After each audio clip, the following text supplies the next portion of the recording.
आदाब नाजरीन और सामीन। मैं हूं Imran M Khan. National Herald, Navjivan और कौमी आवाज के मुश्तरका प्रोग्राम अदबनामा में आपका तहे दिल से इस्तकबाल है। ये वो गोशाए सुखन है जिसमें उर्दू की खुशबू, उसके लफ्जों की मिठास और उसके शेरों की मौसीकियत एक साथ बिखरती है। हमारी कोशिश है कि इस प्रोग्राम की जबान आम फहम हो, ऐसी कि हर सुनने वाला, चाहे वो किसी भी पसे मंजर से हो, उर्दू की खुशबू को, उसके हुस्न को दिल से महसूस कर सके। दोस्तों, इस सिलसिले का सबसे मुश्किल मरहला था उन शोरा का इंतखाब जिन्होंने उर्दू अदब को अपने लहू से सींचा, अपने लफ्जों से कौम की रूह को जगाया। आज की नशिस्त में हम बात करने जा रहे हैं एक है ऐसी हस्ती की जिनका नाम सुनते ही जहन में इश्क, हुर्रियत और इनकलाब तीनों एक साथ जाग उठते हैं। है मशक़े सुखन जारी, चक्की की मशक्कत भी, एक तुरफा तमाशा है हसरत की तबीयत भी। जी हाँ, हम बात कर रहे हैं उर्दू के नामवर शायर, हुर्रियत वतन के सच्चे सिपाही और इश्को सादगी के पैकर मौलाना हजरत मोहानी की। और इस गुफ्तगू के लिए हमारे साथ मौजूद हैं उर्दू की नामवर शख्सियत, मुमताज शायर और निहायत मकबूल नाजिम मुशायरा जनाब मोइन शादाब साहब। शादाब साहब न सिर्फ मुशायरों में अपनी बरजस्तगी और खुश बयानी के लिए जाने जाते हैं, बल्कि जदीद उर्दू तनकीद में भी आपकी आरा को खास अहमियत हासिल है। शादाब साहब, अदबनामा के इस नए सिलसिले में आपका तहे दिल से इस्तकबाल है। सबसे पहले हम जानना चाहेंगे, हसरत मोहानी का ताल्लुक किस खानदान से था, उनकी इब्तदाई जिंदगी कैसी गुजरी और उनके स्कूल और कॉलेज के अय्याम कैसे थे। बहुत शुक्रिया आपका इमरान साहब। और जिस तरह आपने अ, हसरत साहब का तारुफ कराते हुए कुछ बुनियादी बातें कही, तो हसरत पर जब भी हम बात करते हैं, उनका नाम हमारे जहन में आता है, तो बिल्कुल आप ने जिन लफ्जों में उनको याद किया, उनकी जो खसूसियात बयान की, तो उसको मैं आगे बढ़ाते हुए कहता हूँ कि हसरत सिर्फ एक शायर नहीं थे, बल्कि एक अहद का नाम थे, एक फिक्र का नाम थे, एक नजरिए का नाम थे। तो हसरत को अगर समझना होगा तो हमें इन तमाम चीजों को, उनका अहद, उनके फिक्र, उनके नजरिए को समझना होगा। अभी बातें आएंगी बाद में, लेकिन जहां तक आपने पहला सवाल किया कि उनका ताल्लुक इस खानवादी से था, तो जाहिर है उनका ताल्लुक मोहान से था, जो उनके नाम का लाहिका भी है, जिसकी मुनासबत से मोहानी लिखते हैं। ये मोहान जो उन्नाव जिले में है, जो लखनऊ के करीब वाक़ है। इनका खानदान बहुत ही तहजीबी, अदबी और मजहबी खानदान था, मौलाना हसरत मोहानी साहब का। और उन्होंने जो उनकी शख्सियत में जो तालीम के अनासिर थे, या अदब का जो सिलसिला था, या तहजीबी जो तहरीक उनको हासिल थी, वो सब उनके अपने खानवादे का और उसके पस मंजर का नतीजा कहा जा सकता है, कि उन्होंने एक इल्मी, अदबी, तहजीबी और एक ऐसे खानदान में आंखें खोली कि जहां जज्बे हुर्रियत भी कहीं ना कहीं उनके बुजुर्गों से पनप रहा था। जी। और उनका सियासी सफर कैसा था, उस पर आप जरा थोड़ी रोशनी डालेंगे। देखिए, सियासी सफर उनका, जिस जमाने में उन्होंने होश संभाला, तो तहरीक आजादी का जमाना था। बुनियादी तालीम चूंकि उन्होंने घर पर हासिल की थी, अरबी फारसी का जौक उनको अपने घर पर हासिल हुआ था। उसके बाद वो अलीगढ़ चले गए। तो जब अलीगढ़ पहुंचे, तो जाहिर है कि अलीगढ़ अपने आप में एक ऐसा तालीमी इदारा है कि जहां अदब और तहजीब और जो आम उलूम हैं, इनके साथ साथ वहाँ का जो एक सियासी नजरिया है, वहाँ जिस तरह से मुल्क और कौम की खिदमत का जज्बा परवान चढ़ता है, तो उस हवाले से वहां जाने के बाद, वहां तालीम हासिल करने के बाद जो है, वो सियासी जज्बा जागता है कहीं ना कहीं जहन में। और उस वक्त जो सियासी माहौल था, वो मुल्क की आज़ादी के लिए था। यानी मुल्क जद्दोजहद कर रहा था अपनी आज़ादी के उसूल के लिए। तो बड़ी हद तक वो सियासत, जिसका जिक्र आपने किया था, हुर्रियत का जज्बा उनके यहाँ था। जी। तो उनकी जो सियासत थी, वो न कहीं उस जज्बे हुर्रियत से ही पनपी, और अलीगढ़ ने उनकी इस सियासी शऊर की नशो नुमा में बड़ा अहम किरदार अदा किया। और वहां होने वाले जलसे, वहां आने वाली बड़ी शख्सियात जो सियासी नजरियात की हामिल थी, या वहां के जो तलबा थे, उन सब के जो सियासी अफकार थे, सियासी ख्याल थे, और खुद उनका जो एक सियासी जहन था, एक अदीब होने के नाते, एक शायर होने के नाते भी, क्योंकि शायर और अदीब बुनियादी तौर पर सियासत से इस हवाले से वाबस्ता होता है कि वो कहीं ना कहीं ज्यादतियों के खिलाफ आवाज उठाता है। तो शायर तो बुनियादी तौर पर सियासी ही होता है। यह अलग उसका मैदान उस तरह आम सियासतदानों की तरह नहीं होता है, लेकिन शेर और शेरी रवैये ये कहीं ना कहीं हमारे समाज से मुतासिर होते हैं। तो और जब अलीगढ़ हम पहुंचकर उनकी इन तमाम चीजों को जो है एक जिला मिली, और उनका सियासी शऊर वहां पर जाकर बेदार हुआ। जी, और जब हम उनके सियासी सफर पर नजर डालते हैं तो एक सवाल लाजिमन जहन में उठता है, सियासत में हजरत मोहानी को सबसे ज्यादा किस शख्सियत ने मुतासिर किया और क्या चीज थी जो उनके सियासी कामयाबी के रास्ते की रुकावट बनी? देखिए, बहुत बहुत अच्छा सवाल आपने किया। उस वक्त जो हमारे मुल्क के लीडरान थे, सभी लोग बड़े काबिल जिक्र थे। जो पूरी तहरीक चली आ रही थी, चाहे वो 1857 के गदर के बाद का नजरिया हो, या जो जंग आज़ादी की दूसरी हमारी जंग थी, उसकी जो बुनियादें वहां पर पड़ रही थी, तो वो तमाम लीडरान बहुत अहम थे। किसी एक का भी नाम लीजिए तो उसकी अहमियत से इनकार नहीं कर सकते। कोई किस हवाले से अहम था, कोई इनकलाबी जज्बे की वजह से अहम था, कोई सियासी शऊर की वजह से बहुत अहमियत का हामिल था, कोई समाजी सूझबूझ से अपनी पहचान रखता था। लेकिन कुल मिलाकर इन तमाम रहनुमाओं की भीड़ में, इनके हुजूम में, हसरत मोहानी जो मुतासिर थे वो महात्मा गांधी से मुतासिर रहे और मौलाना आजाद से मुतासिर रहे। और इन दोनों से मुतासिर होने की वजह खास ये थी कि इनके यहाँ जो उसूल पसंदी थी, इन लोगों के यहाँ जो दयानत थी, जो सदाकत थी, जो एक जज्बा था, तो वो कहीं ना कहीं मौलाना की घुट्टी में भी शामिल था। वो सदाकत का जज्बा, वो वतन से मोहब्बत का जज्बा, और उसूल पसंदी का जज्बा। तो यही वो चीजें थी कि जो उन्हें कहीं ना कहीं किसी हवाले से रोशनी के हुसूल का सबब बन रही थी, महात्मा गांधी से और मौलाना अबुल कलाम आजाद साहब से। तो सियासी तौर पर, या जिनको कहा जा सकता है कि जिनको वो अपना आदर्श मानते रहे हों या अपनी आइडियल शख्सियत मानते रहे हों, तो उसमें ये दो नाम बहुत नुमाया है, जिसमें महात्मा गांधी का नाम और मौलाना अबुल कलाम आजाद साहब का नाम शामिल था, जिससे वो मुतासिर रहे, और वही तकरीबन उनके सियासी नजरियात भी थे। और क्या रुकावट बनी उनके सियासी कामयाबी के रास्ते की? उनकी सियासी कामयाबी में जो रुकावट बनी, वो सबसे बड़ी रुकावट उनकी उसूल पसंदी थी।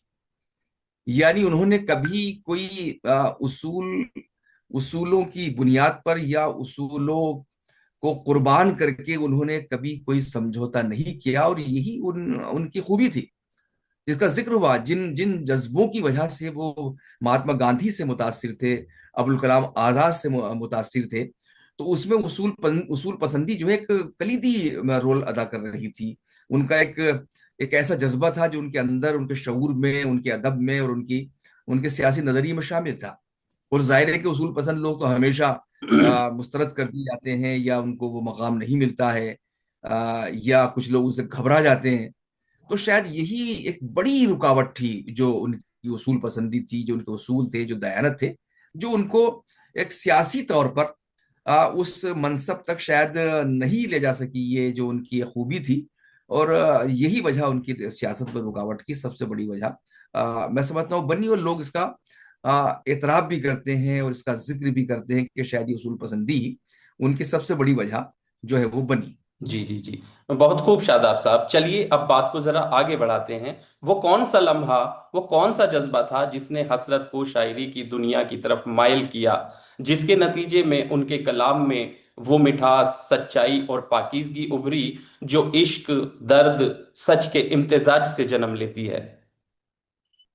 हाँ, बड़ा अच्छा सवाल है आपका। और देखिए, हमने बातें की उनके खानदान की, उनके नजरियात की, उनके उस मैदान की जिसे अलीगढ़ कहा जाता है, जहाँ उनका तालीमी मैदान था, उनकी दरसगाह थी, जो दानिशगाह थी। तो यहाँ मतलब इब्तदा से लेकर, मोहान से लेकर अलीगढ़ तक, अलीगढ़ के बाद जहां जहां भी वो गए तहरीक आजादी के ताल्लुक से, वहां उनका जो एहसास था, जो उनके साथ पैदा हुआ था, वो जो एक एहसास था, ये एहसास मुसलसल उनकी रहनुमाई करता रहा। और यही एहसास और यही लम्हा जो है उनकी शायरी की बुनियाद बना। और इस एहसास में एक अज़्म शामिल था, एक इश्क शामिल था। और इश्क तो जाहिर है कि ऐसी चीज है कि इश्क को हम महदूद नहीं कर सकते कि इश्क किसी फर्ज से हो सकता है। इश्क तो एक आफाकी जज्बा है। इश्क फर्ज से हो सकता है, अफराद से हो सकता है, कौम से हो सकता है, मिल्लत से हो सकता है, तहजीब से हो सकता है, जबान से हो सकता है, नजरियात से हो सकता है। तो बुनियादी तौर पर जो उनका जज्बा इश्क था, जिसे अगर हम फर्द के तौर पर देखें, जहां वो चुपके चुपके रात दिन आंसू बहाना याद है, जो एक जाती इश्क की बात करता है। लेकिन उनके उनकी शायरी का जो बुनियादी वस्फ था, या जो उनका नुक्ता आगाज था, वो यही एक इश्किया एहसास था जो उन्हें शायरी तक लाया। और शायरी की शक्ल में उन्होंने अपने जज्बात का और अपने एहसासात का इजहार किया। और देखिए, जब इश्क होता है तो इश्क में सदाकत भी होती है, इश्क में दयानत भी होती है, इश्क में कुर्बानी भी होती है। तो ऐसे जो हमारे बहुत ही मुस्बत रवैये हो सकते हैं इंसानी जिंदगी के, वो सब इश्क में किसी ना किसी हवाले से इमरान साहब शामिल होते हैं। तो ये वो तमाम जज्बात जब उनके यहाँ एहसास की शक्ल में और जज्बात की शक्ल में सामने आते हैं, और फिर वो अपने इस एहसास का इजहार करना चाहता है कोई शख्स, जिस तरह हसन साहब इजहार करना चाहते थे अपने जज्बों का, अपने एहसास का, तो फिर लामोहला का सहारा लेना पड़ता है, इबारत का सहारा लेना पड़ता है, असनाव का सहारा लेना पड़ता है। तो बहुत अच्छे नस्ल निगार तो थे ही, उर्दू मुअल्ला उन्होंने निकाला, आप वाकिफ होंगे। और तो शायरी की बुनियाद उनके यही एहसासात और इजहार बने, जिसको उन्होंने लफ्जों में ढाल दिया, यानी अपने इश्क आमेज और सदाकत और दयानत पर मबनी और हुर्रियत के जज्बे से लबरेज उन्होंने अपने जज्बों के इजहार के लिए शायरी का मैदान मुंतखब किया। और अब हम चाहेंगे शादाब साहब के हजरत मोहानी की दो मुंतखब गजलें अदबनामा के सामीन के लिए पेश करें। वो गजलें जिनमें हसरत का जज्बा इश्क भी झलकता हो और उनकी फिक्री बुलंदी भी।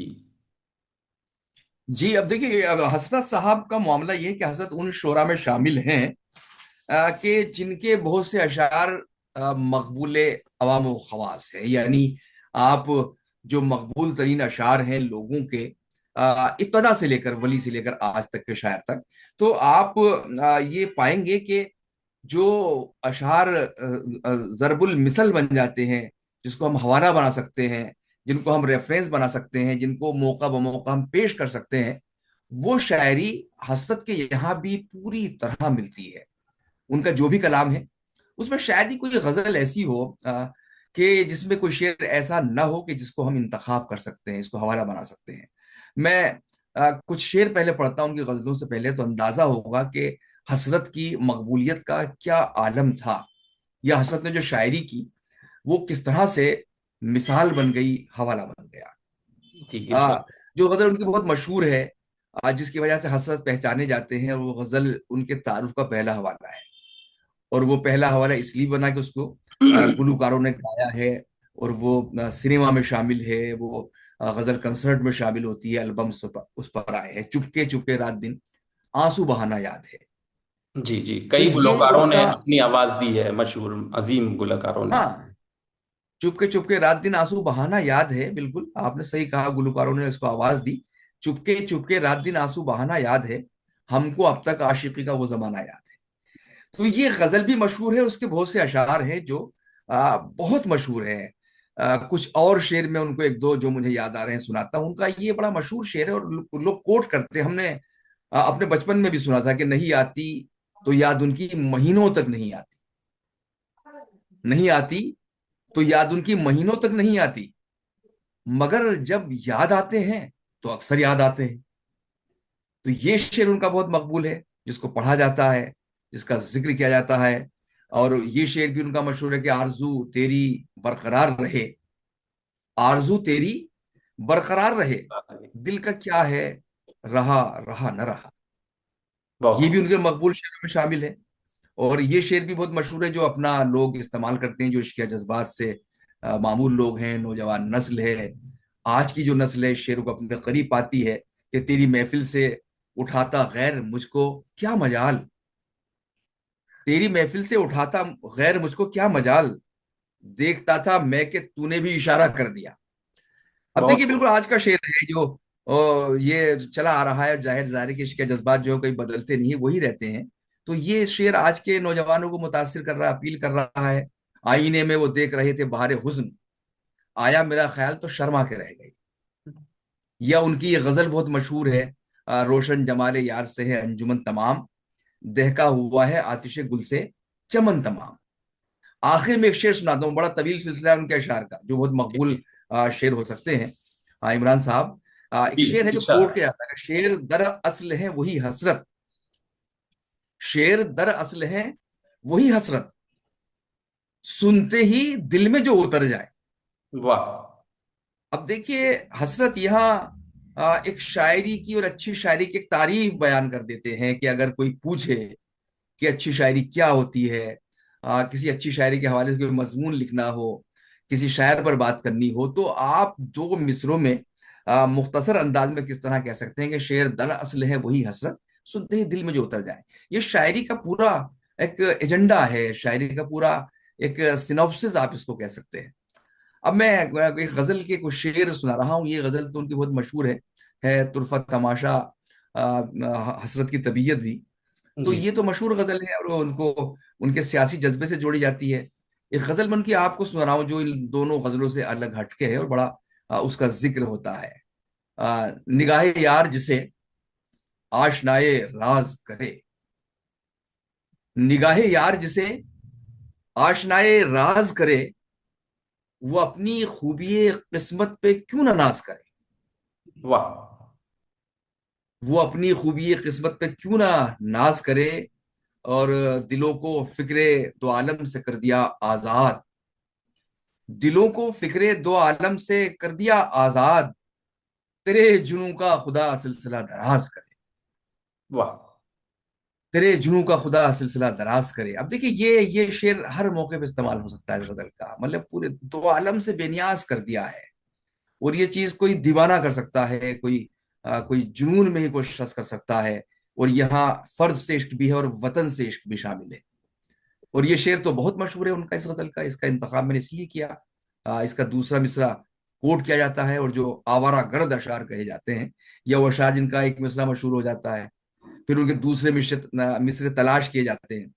ये शेर बड़ा अच्छा शेर है कि खिरत का नाम जुनू रख दिया, जुनू का खिरत, खिरत का नाम जुनू रख दिया, जुनू का खिरत, जो चाहे आपका हुस्ने करिश्मा साज करे। वाह। ये शेर बहुत ही मिसालों में आता है खिरत का, जब कोई कहीं भी हम इसको इस्तेमाल कर सकते हैं, जब किसी को हम इजाजत देते हैं किसी काम की, या कोई काम ऐसा कर चुका होता है कि उसको हम गलत होने के बाद भी हम उसको टोकते नहीं है, रोकते नहीं है कि भाई ठीक है तुमने जो कर दिया कर दिया।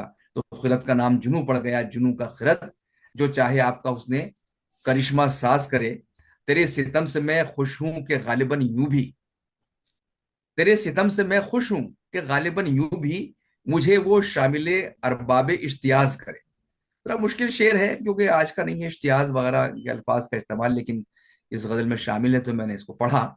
और गमे जहां से जिसे हो फराख की ख्वाहिश, गमे जहां से हो जिसको फराख की ख्वाहिश, वो उनके दर्द मोहब्बत से साजबाज करे। वाह। बहुत क्या ही खूब। मतलब इश्किया शेर हो सकता है, और इस इश्क को हम, इसका कितना वसी कैनवस है कि अगर हम उनके दर्द मोहब्बत से साजबाज करें, यानी हमारा ताल्लुक दर्द से हो, मोहब्बत से हो। तो ये कौमी जज्बा भी है, वतनी जज्बा भी है, ये उनका अपना जाती इश्क भी हो सकता है। गमे जहां से जिसे हो फराख की ख्वाहिश, वो उनके दर्द मोहब्बत से साजबाज करे, यानी पूरी दुनिया के गम से उसके हट जाएंगे।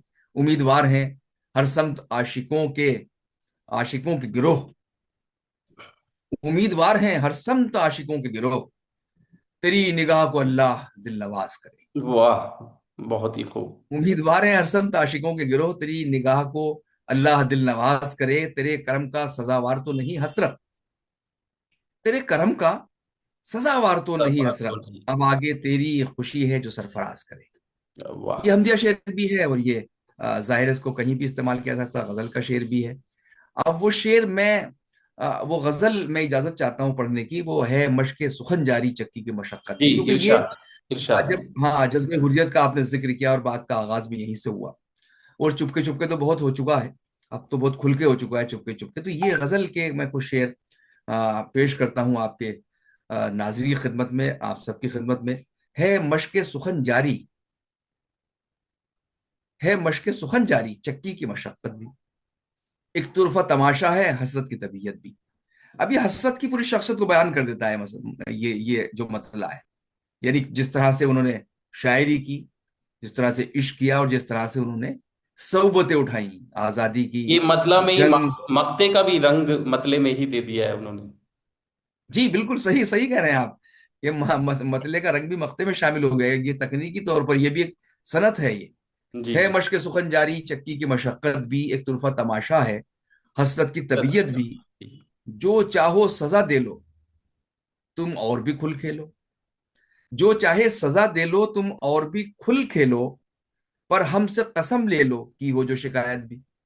वाह। क्या क्या सादा सा शेर है देखिए।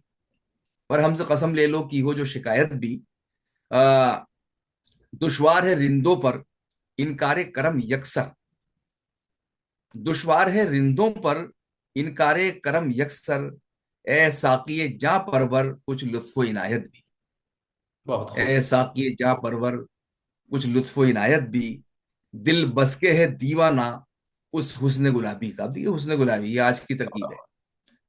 दिल बसके है दीवाना उस हुस्न गुलाबी का, रंगी है इसी रो से शायद गमे फुरकत भी। बड़ा रंगीन शेर है ये भी। और पूरी गजल की कैफियत वही है, इश्क किया उनकी। खुद इश्क की गुस्ताखी सब तुझको सिखा देगी, खुद इश्क की गुस्ताखी काफी। सब तुझको सिखा देगी, ए हुस्न हया परवर शोखी भी शरारत भी। वाह वाह वाह। अब देखिए मतलब इश्क की जो गुस्ताखियां होती हैं, फिर हुस्न किस तरह से उसका आदी होता चला जाता है, उससे शोखी और शरारत पैदा होती है। क्या प्यारा शेर है। खुद इश्क की गुस्ताखी सब तुझको सिखा देगी, ए हुस्न हया परवर शोखी भी शरारत भी, बरसात के आते ही तोबा न रही बाकी, बरसात के आते ही तोबा न रही वाह न रही बाकी, बाकी। बादल जो नजर आए बदली मेरी नीयत की। बदली मेरी नीयत भी। वाह। अब देखिए बादल और बदली, ये इसमें सनत है। ये बादल और बदली जिस तरह से एक ही उसकी रियायत से, जी जी जी। और बादल जो नजर आए बदली मेरी नीयत, दिलो बदली बादल का एक छोटा टुकड़ा भी कहा जाता है। जी जी तो जी। ये इसमें एक सनत है, यानी कि ब्यूटी है, खूबसूरती है इस शेर की। आ, उस शाख के दिल नाजुक उस शौक की खू नाजुक, उस शाख के दिल नाजुक उस शौक की खू नाजुक, नाजुक इसी निस्बत से है कार मोहब्बत भी। यानी बहुत जो मोहब्बत के काम को कितने नजाकत वाला काम उन्होंने करार दिया है। और उसकी उसके सिलसिले कहाँ से जुड़े हैं कि आशिक का दिल भी नाजुक होता है, और जो माशूक है वो भी नजाकत आमेज होती है, और उसी निस्बत से इश्क एक बड़ा नाजुक काम बन जाता है। इश्क की नजाकत को आप महसूस कर सकते हैं। उस शाख के दिल नाजुक उस शौक की खू नाजुक, नाजुक इसी निस्बत से है कार मोहब्बत भी, रखते हैं मेरे दिल पर क्यों तोहमते बेताबी, रखते हैं मेरे दिल पर क्यों तोहमते बेताबी, या नाले मुस्तर की जब मुझ में हो कुव्वत भी, वाह। या नाले मुस्तर की जब मुझ में हो कुव्वत भी, ए शौक की बेबाकी वो क्या तेरी ख्वाहिश थी, ए शौक की बेबाकी वो क्या तेरी ख्वाहिश थी, जिस पर उन्हें गुस्सा है इनकार भी हैरत भी। वाह। ए बहुत। शौक की बेबाकी वो क्या तेरी ख्वाहिश थी, यानी क्या ऐसी ख्वाहिश का इजहार कर दिया जिस पर उन्हें गुस्सा है इनकार भी हैरत भी। हर चंद है दिल शेदा